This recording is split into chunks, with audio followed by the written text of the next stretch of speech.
அண்ணாமலை வந்து நிறைய files release பண்ணாரு. அதுக்கப்புறம் ஃபாலோ அப்ஸ் என்ன இருக்குன்னு சொல்லி எல்லாம் கிண்டல் பண்ண கூட ஆரம்பிக்கிறாங்க.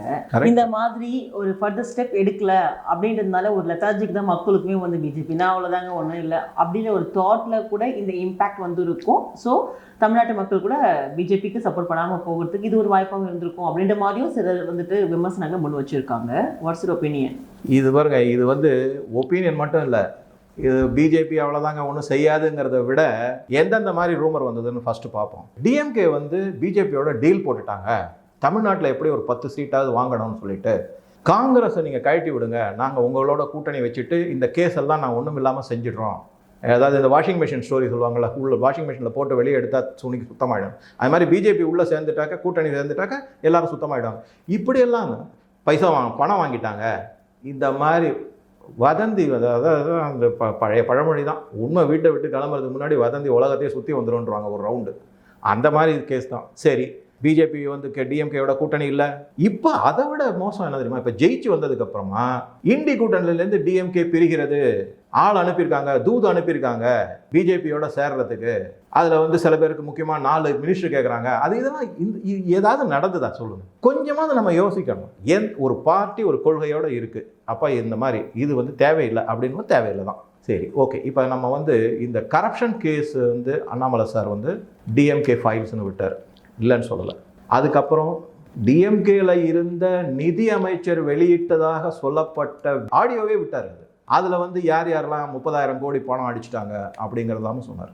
அது அவங்க அண்ணாமலை சார் சொல்லலை, பிஜேபி சொல்லலை, அவங்க கட்சியில் இருக்கிறவங்களே தான் சொல்லியிருக்காங்க. சரி, இது போகட்டும். இது தவிர ஒரு 5 கலெக்டரை கூப்பிட்டுருக்காங்க, இந்த மணல் இது தாது பொருட்களுடைய இதில்.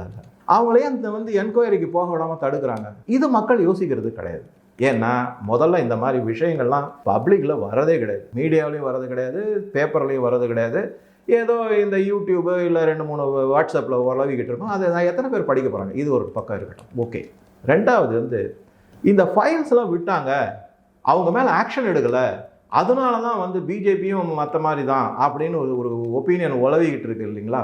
அதை பற்றி நம்ம பார்த்தோம்னாக்க கரப்ஷன் கேஸை வந்து கரப்ஷன் அப்படிங்கிறத வந்து தமிழ்நாட்டை பொறுத்த வரைக்கும் அதெல்லாம் சகஜமப்பா அப்படின்னு சினிமாவில் அவங்கள சொல்லியே மூல செலவு பண்ணியாச்சு. Number 1 point. அரசியலில் அதெல்லாம் சாதாரணமப்பான்னு, இது நீங்கள் சாதாரணமாக நீங்கள் வெளியில் போய் என்னங்க இப்படி ஆயிடுச்சுன்னா அரசியல் அதெல்லாம் சாதாரணமப்பா. முதல்ல அந்த வசனத்தையும் எடுத்துடணும். சரி, ஓகே. அடுத்தது பாயிண்ட்டு வாங்க. இங்கே வந்து ஊழல்வாதிகளை பிடிச்சு கோர்ட்டு மூலமாக தண்டனை வாங்கி கொடுத்து, இல்லை நீங்கள் சொல்கிற மாதிரி சிறைக்கு அனுப்புறது எல்லாம் பண்ணினா அவங்க வெளியில் வரும்போது பெரிய மாவீரன் தியாகின்னு வெளியே வந்து, போன தரம் 100 சீட்டு வாங்கினா இந்த தரம் 150 சீட்டு, 50% அதிகமாக சீட்டு வாங்குவாங்க. ஏன்னா மனநிலை அந்த மாதிரி. 55 வருஷம், 1 வருஷம் 2 3 ஜெனரேஷன், 20 வருஷம் ஒரு ஜெனரேஷன் சொல்லுவாங்கள்ல, 60 வருஷம் வச்சுக்கிட்டிங்கன்னா 3 ஜெனரேஷன் இந்த மாதிரி பிரெயின் வாஷ் பண்ணிட்டாங்க. இதில் பல விஷயங்கள் இருக்குது. இதே வந்து நீங்கள் டெல்லி எடுத்துக்கோங்க, ஜார்க்கண்ட் எடுத்துக்கோங்க. அங்கே வந்து 2 சீஃப் மினிஸ்டரையும் இதே ஊழல் குற்றச்சாட்டில் தான் வந்து கோர்ட் மூலமாக அரெஸ்ட் பண்ணி வச்சுருக்காங்க. அந்த மக்கள் என்ன பண்ணாங்க? டெல்லியில் 7 சீட்டில் 1 சீட்டு கூட ஆம் ஆத்மி பார்ட்டினால ஜெயிக்க முடியல. மக்கள் தான் பனிஷ் பண்ணணும், அரசாங்கம் கிடையாது. மத்திய அரசு பனிஷ் பண்ண முடியாது, மக்கள் தான் வந்து ஊழல்வாதிகள்னு கண்டுபிடிச்சு பனிஷ் பண்ணணும். ஷீஷ் மஹாலில் அவர் செஞ்சிருக்கிற கூத்து, லிக்கர் கேட்ல பண்ணிருக்கிற அடிச்சிருக்கிற கொள்ளை, பணம், ஊழல் எல்லாம் மக்கள் பனிஷ் பண்றாங்க. அதே மாதிரி ஜார்க்கண்ட்ல எங்க வந்து ஜார்க்கண்ட் ஜேஎம்எம் பார்ட்டி எங்க ஜெயிச்சது சொல்லுங்க பார்ப்போம்? பிஜேபியில் ஜெயிச்சிருக்கு. 7 சீட்டு டெல்லியில் பிஜேபி ஜெயிச்சிருக்கு, ஜார்க்கண்டில் ஒரு 7 சீட்டு ஜெயிச்சிருக்கு. ஆக வந்து பனிஷ் பண்ணுறது, ஊழல் செஞ்சால் தண்டனை கொடுக்கறது வேண்டியது வந்து ஆதாரங்களை தான் கொடுக்க முடியும். அந்த ஆதாரங்களை யார் கொடுத்தான்னா அண்ணாமலை சார். மக்கள் கண்ணை திறந்து விட்டுருக்காரு. ஆனால் மக்கள் என்ன பனிஷ் பண்ணாங்க? பனிஷ் பண்ணலை. 40 சீட்டு கிஃப்டில் கொடுத்துருக்காங்க. அந்த நிலை மாறணும். அந்த நிலை எப்போ மாறணும் அப்படின்னாக்க, இந்த ஓட்டுக்கு பணம் வாங்குறதோ, இந்த ஃப்ரீ பீஸ்ன்னு சொல்கிறதோ, இதெல்லாம் நின்னா தான் மாறும். சரி சார், அந்த மாதிரி பார்த்தீங்கன்னா ரொம்ப ஏழை மக்கள் கஷ்டப்பட மாட்டாங்களா? அங்கே ஒரு பாயிண்ட் நான் ஒத்துக்கிறேன். டார்கெட்டட் ஆடியன்ஸுக்கு இப்போ ஒரு சின்ன உதாரணம் சொல்கிறேன். நானே நிறைய தடவை பேசுகிறேன், ஃபிஸ்கல் டெபிசிட்டை பற்றி பேசுகிறேன், கேபிட்டல் எக்ஸ்பெண்டிச்சரை பற்றி பேசுகிறேன், நேஷனல் டிஃபென்ஸ் இதை பற்றி, அதில் இருக்கிற டெவலப்மெண்ட். இதெல்லாம் யாருக்கு பேசுகிறேன்? நம்ம வீட்டில் வேலை செய்கிற அம்மாவுக்கா, இல்லை இந்த கூலி வேலை தொழிலாளி செய்கிறாங்க அவங்களுக்கா? இதெல்லாம் தான். இப்போ எனக்கே தெரியுது அவங்களுக்கு இந்த நாலேஜ் தேவையில்லை அப்படிங்கிறது. அப்போ அங்கே இருக்கிற அண்ணாமலை சாருக்கோ இல்லை மேலே இருக்கிற மோதியோ அவங்களுக்கோ தெரியாத? அவங்களுக்கு தெரியும் எந்த நாலேஜ் யாருக்கு கொடுக்கணும். நம்ம இந்த மாதிரி பரப்புரை செய்கிறோம்னா அப்போ நம்ம கண்ட்ரி எந்த மாதிரி பாதுகாப்பில் இருக்குது, 600 இப்போ நேற்றுக்கு வந்து ரிசர்வ் பேங்க் கவர்னர் அறிவிச்சிருக்காரு ரெக்கார்டு ஃபாரின் எக்ஸ்சேஞ்ச் ரிசர்வ் இருக்குன்னு. நான் இதை போய் ஒரு கூலி தொழிலாளி அது என்னங்க அப்படின்ட்டு போவோம். அவனுக்கு வேண்டியதை செஞ்சுக்கிட்டு தான் இருக்காங்க. எப்படி செய்யறாங்க? நீங்க ஒண்ணுமே செய்யலன்னு சொல்லிட்டு இருப்பாங்க. கிடையாது, எப்படி செய்யறாங்கன்னு சொல்றேன் நான். 5 வருஷத்துக்கு ஃப்ரீ ரேஷன் கொடுத்துருக்காங்க. இங்க அது மேல ஸ்டிக்கர் ஒட்டிடுறாங்க. வீடு கட்டி தராரு, அதுக்கு மேல ஸ்டிக்கர் ஒட்டிடுறாங்க. வாட்டர் டேங்க் கட்டினாங்க, அந்த பெயிண்டே மாத்திடுறாங்க. இந்த மாதிரி இருக்கும்போது மக்கள் சென்றடைவில்லை. அதுல வந்து எண் மக்கள் யாத்திரை மூலமா சில வீடியோக்கள் போட்டு அந்த மக்களுக்கு புரிய வச்சாங்க. அது இன்னும் ஆனால் ஃபுல்லாக போய் சேரலை.